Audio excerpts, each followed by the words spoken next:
Reka twongere tubahe ikaze bakunzi ba Kigali Real News aho tuzanye updates. Nk'uko bisanzwe rero murabizi yuko tubazanira updates n'ayabagezweho ku butaka bwa Repubulika ya Demokarasi ya Kongo cyane cyane mu burasirazuba bw'iki gihugu. Umwe mu bayobozi bari baherutse gushyirwaho na AFC 23 yamaze kwicwa. Ni mu gihe kandi P5 yahinduriwe icyerekezo nyuma y'uko bayihaye zone ya Minembwe bikaba byarabananiye maginga ya baberekeje muri Nord Kivu aho bivugwa ko bafite umugambi ukomeye wo kwigarurira umujyi wa Goma ndetse n'umujyi wa Bukavu. Impeti ni ibicika imirwano irarimbanije. Umwe mu bajenerali bari bamaze iminsi abashinja ko avugana na retired general James Kabarebe mu gihugu cy'u Rwanda maginga ya ibimenyetso byabuze. Byinshi kuri ibi turaje turebere hamwe aho turi kumwe n'umuroko wacu Ifoma Bwana Bizima uherereye mu burasirazuba bw'iki gihugu aduye ijo nijo y'ibikomeje kuba ndetse n'ibikomeje kugenda bigaragara. Ni munyemere rero tuze turebe uko situation ihagaze, mbaniraho kubashimira mbifuriza amahoro y'Imana mwe mwahisemo kubana na Kigali News. Wowe mushya rero nta kindi usabwa uretse gukanda subscribe cyangwa sabone bityo ukiyongera mu muryango mugari wadahema kumva amakuru acukumbuye kandi yizewe. Njye muri kumva kandi tugiye gukomezanya ndijamya mugisha ku murongo wa telefone turi kumwe na Bwana Bizima. Bwana Bizima wiriwe neza? Wiriwe neza. Isasa nziza Bwana Bizima. Yego kuri twese.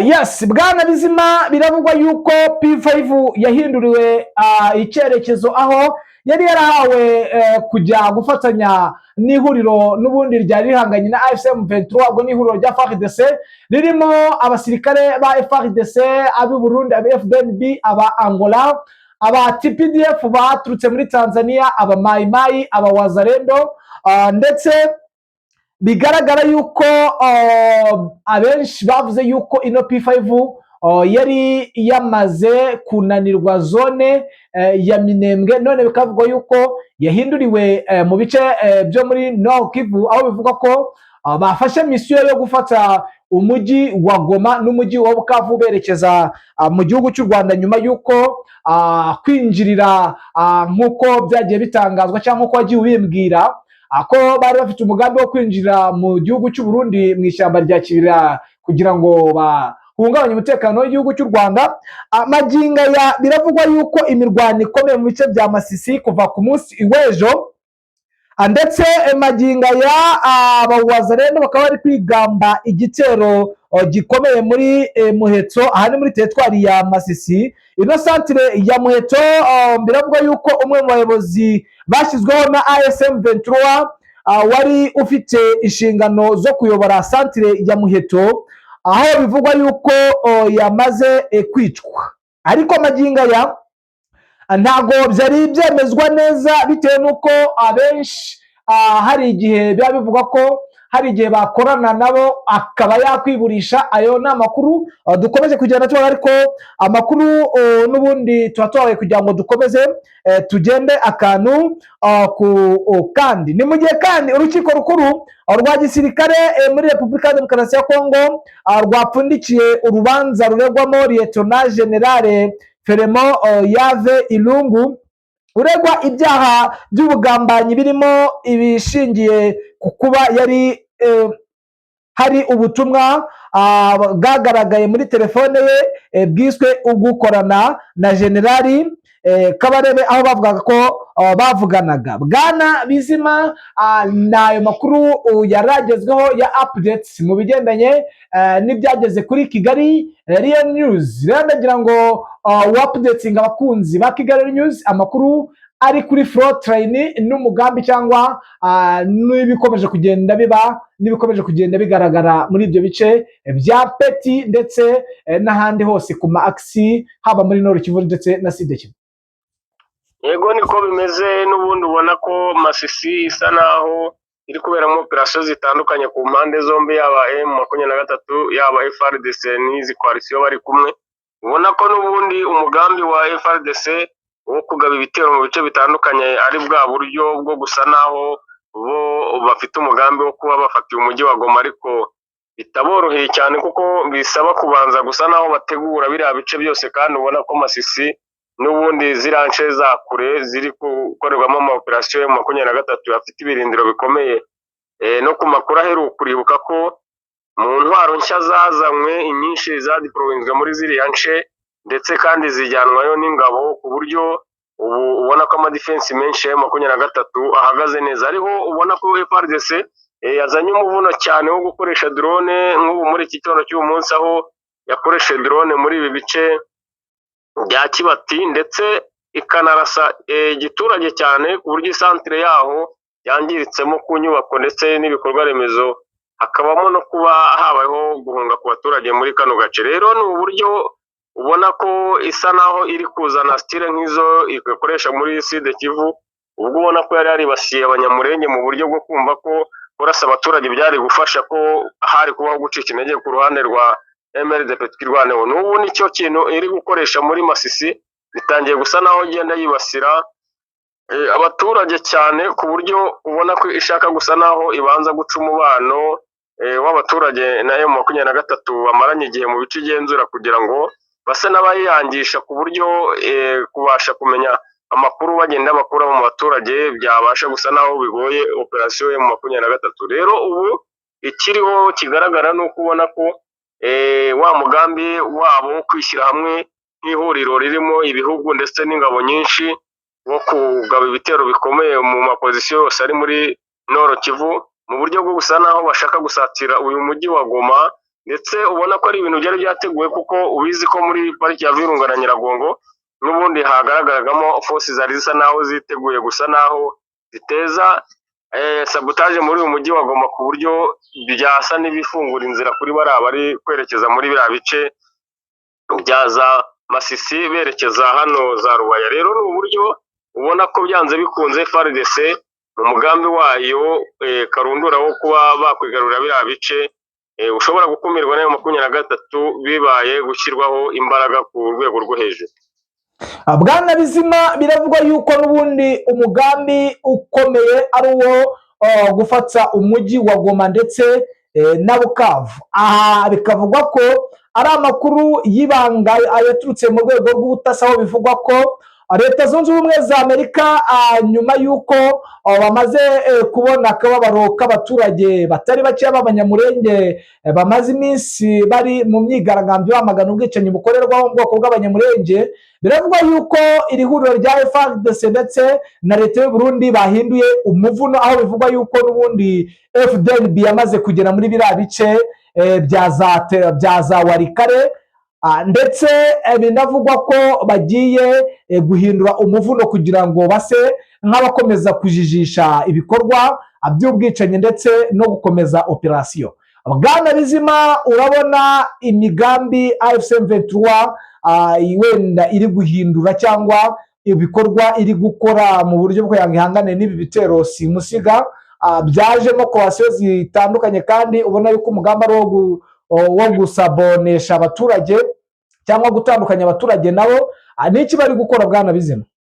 Ikigaragara cyongeye ndeba nuko ubona ko FARDC ari igihugu gisa naho kiri gukoreshwa n'abaswa n'abanyabwenge ku mpande zombi, kuko urabona ino style yo kuvuga ngo bafate umujyi wa Goma, bafate Bukavu, ngo ubundi babone kwinjira mu gihugu cy'u Rwanda. Iyo ni propagande y'icyifuzo cya FDLR ndetse n'izi P5, ntabwo ari intego nyamukuru ya FARDC, kuko uri umuntu ufite ingabo zingana kuriya unishyura, ufite n'ibikoresho bihambaye kuri rwa rwego, wababaza impamvu ki batabashe gusa naho bacungura Sud Kivu yari imeze nk'isibaniro, ndetse batakarijemo byinshi cyane ku buryo bahindura umuvuno bagasa naho Sud Kivu ibaye nk'igurishijwe, bakajya kwerekeza muri Nord Kivu mu buryo bwo kwitwaza ko bagiye gufatira imijyi nk'icyifuzo cya Kongo, ubundi bakabona gukomereza mu Rwanda. Kuko iyo usuje amaso inyuma ukareba nka Sud Kivu urwego ubu bigezeho, ni uko ubona ko urugamba rwabananiye, ndetse ibyuho byose bisa naho biborotse ku ruhande rwa M23 isa n'iyabafatiye ingamba. Kuko nko ku munsi w'ejo hari ku gicamunsi ndetse mu masaha y'ijoro asatira saa 2 z'ijoro, hari amato abiri yarasiwe muri Lake Tanganyika, ndetse hanaguye nk'abasirikare benshi, bitabaye nk'ibisakazwa cyane, ariko ubona ko bari basa naho baza gutanga ramforo muri kino gice cya Uvira, mu buryo ubona ko hasa naho hari ingabo zari zimaze gusa n'izivamo zagiye zerekera muri Walikale na Masisi ziciye muri hariya za Baraka zigakomeza Karemi zikabasha kuriraho indege zerekeza Walikale. Rero ubu basa naho bari kugenda bafata ingabo ziri mu bice bya za Karemi bagaruka muri ibi bice byo hino hano kugira ngo baze gusa naho baziba icyuho, kuko bazi ko biteguye ko isaha n'isaha 23 ishobora kuba yakwigarura ibice byinshi hariya. Ubu ni ubwato bubiri bwabashijwe buraswa n'abasirikare bafite amakuru ya intelligence bari bahawe ku buryo buhambaye cyane, kuko bavuye mu ntera yakurewe mu misozi miremire ya Minembwe, babasha kumanuka neza ubwato babutegera ku cyamba aho bwari bugiye komoka hano mu gace kari hano hafi ya Baraka, usa n'usatira hano muri Uvira. Rero ni ikintu ubona kidasanzwe kuri operasiyo, kuko uburyo baje bagakora igikorwa cyabo neza kandi bagasubirayo nta ramporo ibonetse ku ruhande rwa FARDC ngo ibe yatega mbushenda izo ngabo, ni ikintu kidasanzwe ubona ko babaye nk'aho kari agace bagafunze ku mazi, ku butaka ndetse no mu kirere, ku buryo operasiyo zose ziri gukorwa na FARDC ziri gufaringa kandi bagahuriramo n'ikibazo gikomeye. Rero urumva ko Sud Kivu bisa naho byababorokanye, ahubwo bakajya gushakira ko kurokoka cyangwa se ahari ubwisanzure busesuye cyane, kuko ubona ko hari abari basa n'abari mu kazinga, ndetse byari bigoye kuva muri iriya operasiyo mugira ikindi gice mwerekezamo ku ruhande rwa FARDC. Bwana Bizima, ku munsi w'ejo ndumva warambwiye ko leta y'u Burundi hari umugambi mushya bafite maginga ya bikavugwa yuko ababiligi bamaze kubaha drone. Izi drone ntabwo zari zatangira kuza mu bice byo muri mu burasirazuba bwa Repubulika Demokarasi ya Kongo, cyangwa ntago bari batangira kugaba ibitero karundura by'amadrone? Drone harimo izatangiye gukora, ahubwo impamvu zagaragaje umubare wazo ko ari 5,000 byazo, umve ko ari nyinshi. Hari zimwe zakoze, hari n'izitarakoreshwa, ariko ibi n'ubundi byagiye kugaragara ari umukuru w'igihugu w'u Burundi usa naho abitangarije itsinda yari yahuye naryo ry'ababiligi, ryasaga n'irimuha amabwiriza y'ibigomba gukorwa ndetse n'ababasaba ibikenewe. Rero ubona ko n'ubundi umugambi karundura atari w'igihugu cy'u Burundi cyangwa Kongo kuba bahungabanya umutekano w'u Rwanda, kuko bakabaye bashyira ibitekerezo byabo mu ntambara ya Kongo, kuko niho batakaje ibice byinshi kandi bifuza kugarura. Ariko urabona ko uyu ni umugambi karundura wateguwe na leta y'Ububiligi ndetse na FDLR, kuko ubona ko ariho icyerekezo cyabo kiri. Ariyo mpamvu uyu mukuru w'igihugu yababwiraga ko akeneye ko bamushakira ubwirinzi buhambaye, kuko we yabahaga urugero ati niba ntagira ubwirinzi buhambaye ku rwego rwanjye mu gihugu bwite n'ikibuga cy'indege, murambwira ko ibi bikoresho nzabikoresha muri Kongo bikamarira iki nanjye ubwanjye nta bwirinzi mfite? Urumva rero operasiyo iri hariya iri ku nyungu z'Ububiligi cyane, ndetse ubona ko ari bo bari gusa naho babunza iyi koalisiyo bayivana mu bice bimwe bayerekeza mu bindi, kuko baba babona hari aho bidashoboka, cyane cyane n'icyerekezo bari barimo cya Sud Kivu hatari hafite aho bahuriye n'u Rwanda, kandi bitari kubashobokera guhungabanya umutekano w'u Rwanda. Bwana Bizima, kuri update tugejejeho hari amakuru y'aka kanya avuga ko ipeti ari ibicika, ndetse bivugwa ko drone yaba yamaze guterwa mu baturage. Hari umubare wari wamenyekana, ariko bikavugwa ko hari icyizere yuko iyi drone yahanuwe. Byifashe bite muri ibyo bice? N'ubu niko bikimeze, n'ubundi ni ikintu ubona ko isaha n'isaha cyabaho buri uko amasaha y'icumye bijyanye na gahunda ubona Kongo ifite, kuko ntabwo yari imenyereye gukoresha ino style y'amadrone muri biriya bice bya Masisi, ndetse niyo zabaga zibayeho usangaga ziri gukoreshwa mu defense cyangwa amapozisiyo amwe n'amwe yo hirya no hino ya M23, ariko ubu noneho basa naho bibasiye izi centre cyane, kandi ubizi neza ko nta centre ijya ibamo defense ku ruhande rwa M23, niyo yasanga hari iyegereye centre ivuwemo na coalition cyangwa FARDC ntabwo ishobora kuzijyamo, ihita ikora izayo bwite ikitarura igiturage, kuko iteka ryose babona ko baba bashaka kurengera abaturage ko batagira urupfu bapfa bitiranwa no kuba barasanywe n'ingabo. Kuko ubona ko rero FARDC irimo gukora ibi bikorwa, ni ibikorwa iri gukora nkana, kandi akenshi biri gukorwa n'aba bacanshuro n'ibi bihugu bidafite urukundo rwo gukunda abaturage bari kurwaniramo, ahubwo biyumvisha ko byanze bikunze santire yose makumyabiri ifite aya ari abavandimwe n'imiryango yabo, kandi hari ibice bimwe na bimwe byinshi cyane rwose biba birimo n'amoko adahuye no kuba bavuga ururimi rw'ikinyarwanda, ariko ubona ko bari kugenda bibasirwa n'ibi bitero ku rwego rwo hejuru. ubona ko FARDC n'ubundi garuye wa mugambi wayo n'Uburundi bakoreshaga muri Minembwe. Bwana Bizima nkundira nkushimire n'ubundi update zo nakagaruka. Yego murakoze. Namwe bakunzi ba Kigali News ni munyemerere mbashimire mbifuriza amahoro y'Imana kuri iki gicamunsi cyo kuri uyu wa gatatu, ni ku itariki 22 aho n'ubundi update ari akagaruka. Twongere tuze gusubira mu makuru yacu ari imbere, nihanganisha ariko bikomeye abarwayi, abatameze neza ndetse n'abari muri zone y'intambara. Ciao, Imana ikomeze ibane namwe.